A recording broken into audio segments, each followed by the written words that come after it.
Okay, now here is something. That's a cough. Now, apart from the cough, you see that yellow-tipped conifer over there, evergreen, and I think it's a Castlewellan Gold, which was one of those Cupressocyparis leylandii or whatever. So originally it came out as a hybrid of two different conifers, one from Alaska and I think one from California. But anyway, it's much grown throughout Australia, New Zealand, England.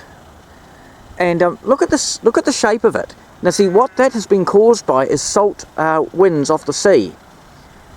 Now the one of the parents of that comes from Monterey in Northern California, and the Monterey cypress, and that is one of the few things that you can have that another 100 meters closer to the sea and it would be almost not affected. They are highly tolerant of salt-laden sea winds. But as you see, this has been affected. It looks like one branch, I'll just get a wee bit closer there. One branch looks like it's actually died, and you can see that the trees has otherwise been very severely affected. I'll just tip over there a little bit. See, that area of land ground is built up by 2.5 or 3 meters. And see that New Zealand flax is there, the Formium 10X. That's cool, that doesn't mind. And the cabbage trees are looking pretty good. But as you see, the bottom part of it grew fine, and it's being pushed over that way. Its growth is being directed over that way by these salt-laden sea winds. So yeah, I'm fairly sure that's Castlewellan Gold, which is very common in Australia, and it's also grown here because it's got the nice yellowy goldy tips.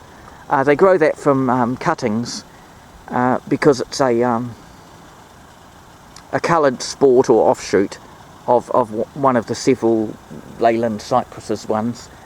Haggerston Grey is another one. But yeah, that's the I'm fairly sure that's Castlewellan Gold, very popular in Australia. It does have some drought tolerant once established. But yeah, there we go. We're walking around the ground here, and we're getting. You see, they've done extensive plantings here, and you do notice here on the west coast lots and lots of flax. They probably sell it in bulk at garden centres, but I mean it would be native to this area, so it grows so well. This is, and of course, I've seen dwarf flaxes. They sell them especially in America and in Australia. And of course, this is the full size, the original wild version. And as you can see, it's well over 2 meters high. The leaves of it, the fronds. Remember, it grows from a root mass, and they can tolerate quite a level of waterlogging, and they can also tolerate some drought when they're established. And of course, the seed stalks, the flower stalks, come up, well, more than 1.5 meters, not quite 2 meters over and above that. The seeds are little black things. Yeah, they look a little bit like an apple seed, but they're flatter. So this time we're going to go looking for the beach. And the guy had said to me, you go around behind the 2-story units. So maybe this is the way. I can hear the sea now.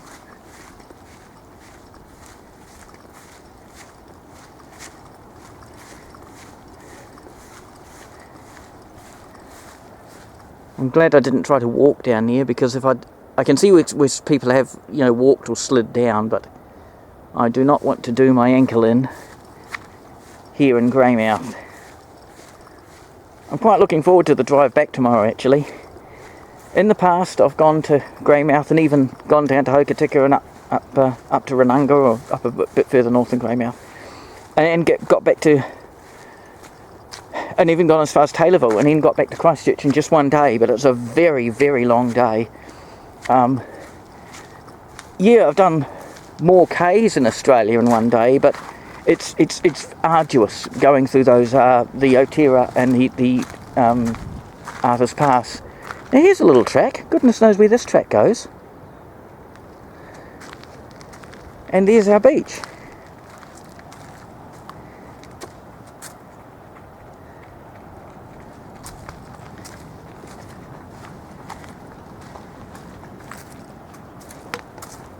Just gave a jogger their privacy.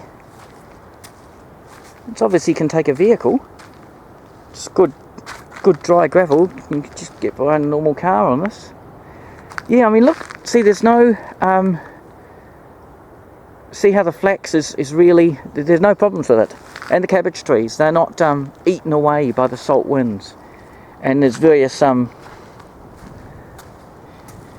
obviously it helps stabilise sandy soils and cuts down wind to the rest of the place. Oh, I'm going to have gritty feet after this, aren't I? See, we've got sand, but I'm not sure if the boulders were here naturally, if they've put them down just to make it easier for people to walk. I think I'm going to have to souvenir a piece of driftwood. I need a nice piece of driftwood to take back to Canterbury. Something that's well weathered. It's just a bit rotted.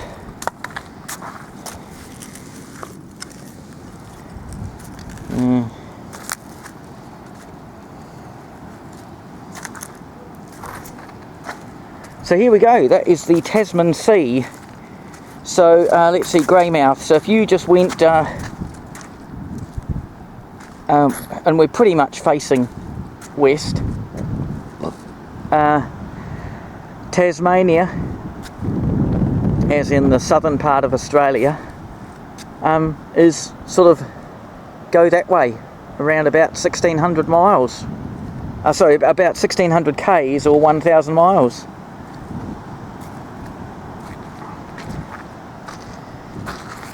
I'm beginning to think those are natural gravel on that walk track. It's not a sandy beach. You'd think this was maybe an English beach. I'm told the English beaches are mostly stones, because in New Zealand the beaches are mostly white sand or sandy coloured sand. Up at Westport, about 100k north of here, they have a black sand beach. And it's black because of certain mineral and impurities. I hope this is recording. Looks like it is.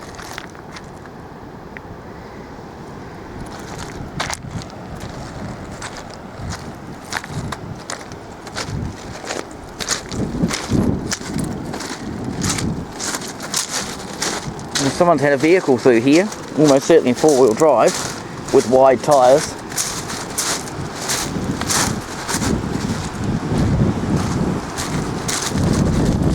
There's some dogs.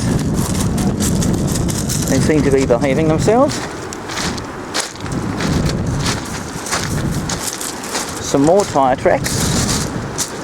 Beaches in New Zealand are actually classified as roads, so unless there's specific prohibitions, you are allowed to drive a vehicle on the beach, but all normal road rules apply, so it has to be registered, you have to wear your seatbelt, all that sort of thing. Here we go. We've actually come across some sand. See how there's a sort of a change of profile? Contour, that might be the better word. There's a change of contour. And we've finally come down to some actual sand. So there you go, mate. 1600 k's or 1000 miles that way, and you'd be about on the Tasmanian coast somewhere. And oh, there you go, you can just barely see the roof of the 2-storey unit of that the Seaview Apartments at the holiday park camp there. It's the top 10, it's in the top 10 chain. If you have a top 10 card, you get a discount. I don't think I'm going to go and dip my feet in the Tasman Sea just to say that I've dipped them in the Tasman Sea. What I'm not looking for is a nice piece of driftwood. Small, but something that looks really weathered by the sea, to have as a small souvenir. Golly, I don't know where all these stones come from. I mean, obviously they've pounded up rocks. But, the fact that there's driftwood even this far up, when I think about it, this gravel area is it's pretty close to about 100 metres from the where the water is. So at least during storm wind conditions, the water must come all the way up here to throw these bits up. And as you see, some of them are near complete tree trunks, so like they are quite big. Oh, I can hear motorbikes or four-wheeler motorbikes over in that direction.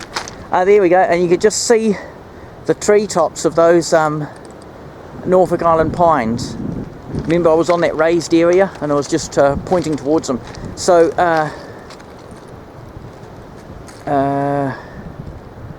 I've got to think, because I'm around the other way than I normally am. That's west, so that's south. Yeah, that must be south. Oh, there we go, some motorbikes.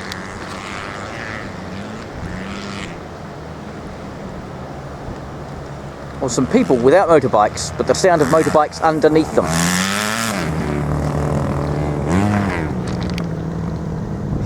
Yeah, the height of the contour, you can't see the motorbikes, just seeing the people whizzing along. Yeah, so that's north up there. Yeah, as I mentioned before, Westport's about 100k further north. It's actually in a sort of a nook where the South Island juts out a bit, and Westport is there. And it's therefore protected from a lot of the sort of southerly. It has at least some measure of protection from the southerly, and it's noticeably warmer once you get Westport north. I did notice on the way into town, on the way here, there's a few of the native palms, the New Zealand native palms, but on the west coast, this area here is pretty much the southern limit of where you'll find the New Zealand native palm. Certainly occurring naturally. You know, good gardeners can get them started as advanced specimens and you know, grow them in places where they wouldn't otherwise grow. I just want to I'm going to keep you going. This is the long prattle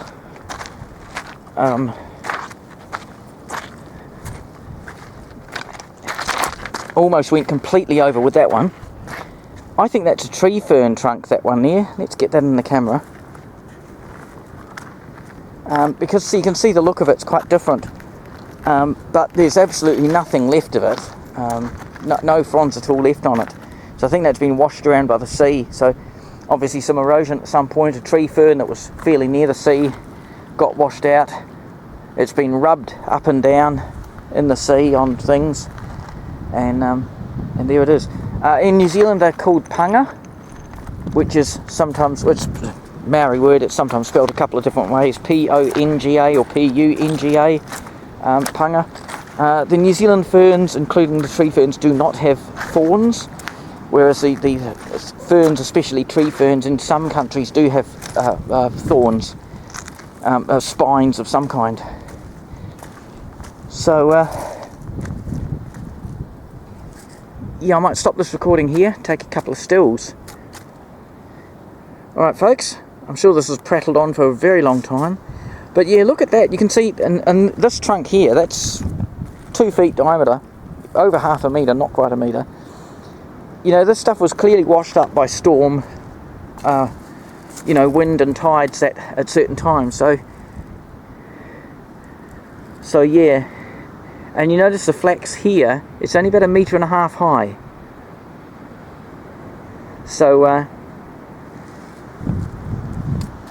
yeah, obviously the water comes right up here on some occasions and bringing these large logs up with it. Anyway, I'm going to put the camera away and just try to find myself a little piece of driftwood to take home. Something small but nicely weathered looking. Alright, this is Catherine. Cheerio.